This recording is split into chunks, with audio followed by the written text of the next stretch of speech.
Online દવાઓના વેચાણ અને ડુપ્લિકેટ દવાઓ મુદ્દે હવે દેશભરના કેમિસ્ટોમાં ભારે રોષ જોવા મળી રહ્યો છે।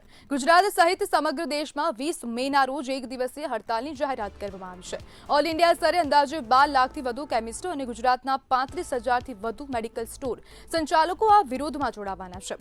માત્ર અમદાવાદમાં જ 3,000થી વધુ મેડિકલ સ્ટોર બંધ રહેશે। કેમિસ્ટ એસોસિએશનનો આક્ષેપ છે કે કોરોના કાળ દરમિયાન શરૂ થયેલા ઓનલાઈન દવાઓના વેચાણથી નાના વેપારીઓને ભારે નુકસાન થઈ રહ્યું છે। સાથે જ ડિસ્કાઉન્ટના નામે ડુપ્લિકેટ દવાઓ વેચાઈ રહી હોવાના ગંભીર આરોપો પણ લગાવવામાં આવ્યા, જે લોકોના સ્વાસ્થ્ય માટે જોખમી બની શકે છે। કેમિસ્ટોએ સરકાર પાસે ઓનલાઈન દવાઓનું વેચાણ બંધ કરાવવા અને નકલી દવાઓ બનાવનારાઓ સામે કડક કાયદો લાવવાની માંગ કરી છે।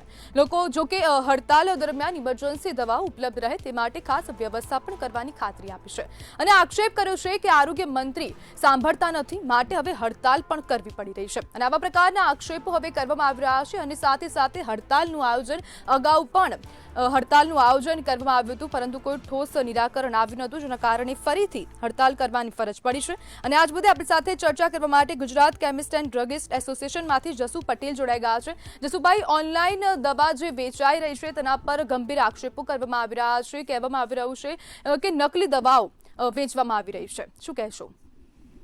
એકચ્યુઅલમાં દેશની અંદર કોઈ એવો કાયદો જ નથી કે ઓનલાઈન દવાનો વ્યવસાય થઈ શકે। 2018 ની અંદર એક ગેઝેટ નોટિફિકેશન 817 નામનું ડ્રાફ્ટ નોટિફિકેશન બહાર પડેલું, જે આજ દિન સુધી ઓફિશિયલ ગેઝેટ નથી બન્યું। કોરોના કાળ દરમિયાન જે કઈ સંક્રમણ ન ફેલાય એના માટે ડ્રાફ્ટ નોટિફિકેશન 220 નંબરનો જે છે એ ઓલરેડી સરકારે સંક્રમણ ન ફેલાય એટલે ડોર ડિલિવરી કરી શકાય એના માટે એક છૂટ આપેલી, પણ એના ઓઠા નીચે આ ઓનલાઈનનો ગેરકાયદેસર વેપાર ચાલી રહ્યો છે। 4 વર્ષ પહેલા ડ્રગ કંટ્રોલર ઓફ ઇન્ડિયાએ જ્યારે દરેક સ્ટેટના ડ્રગ કમિશનરોના આ બાબતે જાણ કરી કે ભાઈ આ ગેરકાયદેસર ચાલતા તમામ ઓનલાઈન મેડિકલ સ્ટોર્સ ઉપર તવાઈ કરવી, પણ મોટા ચેમ્પિયનો છે કે જ્યાં ટાટા 1mg, નેટમેડ, રિલાયન્સ વાળું ગ્રુપ, ફાર્મ ઇઝી અને અનેક આવા છે, જેની અંદર અમને દુઃખ એ છે કે કોર્પોરેટ લેવલે જ્યારે ઊંચા ડિસ્કાઉન્ટ, અમારો માર્જિન કેન્દ્ર સરકારે જ્યારે ફિક્સ કરેલો છે ત્યારે વધુ ડિસ્કાઉન્ટ આપી નાના વેપારીને ખૂબ મોટું નુકસાન થઈ રહ્યું છે અને વધુ ડિસ્કાઉન્ટના બેઝ ઉપર જ્યારે ડુપ્લિકેટ અને સ્પુરિયસ દવાઓ લોકો સાથે પહોંચી રહી છે। આજે જ્યારે લોકો કોઈ દવા શોખથી નથી ખાતું ત્યારે લોકોની સાથે ડુપ્લિકેટ દવાઓ જે મળી રહી છે એ ઓલરેડી સમાજ માટે પણ નુકસાન કરતા છે, સ્વાસ્થ્ય સાથે જે ચેડા થઈ રહ્યા છે। એના માટે અમે સરકારના અનેકવાર રજૂઆત કરી। ભૂતકાળની અંદર જ્યારે હેલ્થ મિનિસ્ટર તરીકે ડોક્ટર મનસુખભાઈ માંડવીયા હતા ત્યારે અમારી વાતના માની અને આજ દિન સુધી એને ઓફિશિયલ નથી થવા દીધું। સંજોગો તો વસાત ત્યારે ફરીથી ચૂંટણી આવી, કેન્દ્ર સરકારની અંદર હેલ્થ મિનિસ્ટર બદલાયા, હેલ્થ મિનિસ્ટર ખૂબ કારણ કે ભારતીય જનતા પાર્ટીના ઓલ ઇન્ડિયાના પ્રમુખ પણ હતા એટલે એમની પાસે ટાઈમ ઓછો હતો। અમે ખૂબ રજૂઆતો કરી છે, પ્રધાનમંત્રીને પણ આ બાબતની રજૂઆતો કરી છે, પણ આજ દિન સુધી નિચોડ નથી આવ્યો। 4 દિવસ પહેલા મારા ઓલરેડી કોમર્સ મિનિસ્ટર કે જે નાના MSME માટે જોતા હોય છે ને એમણે ઘણી બધી આ બાબતની ચર્ચા કરેલી, ખૂબ પોઝિટિવ મીટિંગ થઈ, પણ હેલ્થ મિનિસ્ટર લેવલે અમને આજ દિન સુધી ટાઈમ આપવામાં નથી આવ્યો।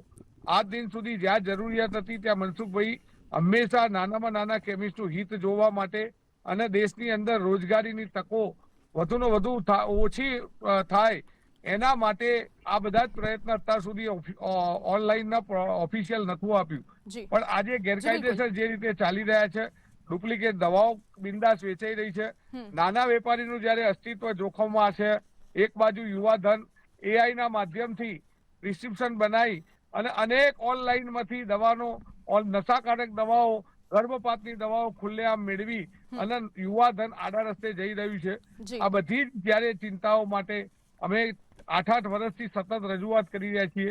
અમારું 12.5 લાખ મેમ્બર ધરાવતું એસોસિએશન જ્યારે હોય, ગુજરાતના 35,000 હોય અને અમદાવાદના 3,000 હોય, છતાંય અમારું જે નેતૃત્વ જે કામ કરી રહ્યું છે, આજે અમે એક દિવસનું ટોકન બંધ આપેલું છે। અમે ઇમરજન્સી માટે પ્રજા હેરાન ના થાય, કોઈનું અકાળે મોત ના થાય એના માટે હોસ્પિટલ મેડિકલ સ્ટોર્સોમાં જ્યાં ગામની અંદર 100 થી ઓછા કેમિસ્ટ છે ત્યાં એક દુકાન ખુલ્લી રાખી લોકોના સ્વાસ્થ્ય સાથે કોઈ પણ જાતનું એ ના થાય એવા પ્રયત્ન અમે કરી રહ્યા છીએ। પણ સરકારને અમારી સાચી એક જ રજૂઆત છે કે લોકોના સ્વાસ્થ્ય સાથે જે ચેડા થઈ રહ્યા છે અને એની અંદર આજે ધરતીકંપ હોય, કોરોના કાળ હોય કે પ્લેગ ટાઈમ હોય, જી બિલકુલ સરકાર જસુભાઈ, સાથે ખભે ખભા જસુભાઈ મિલાવીને અમે સમયનો કામ અભાવ છે. કરેલું છે. જસુભાઈ જોડાવા બદલ આપનો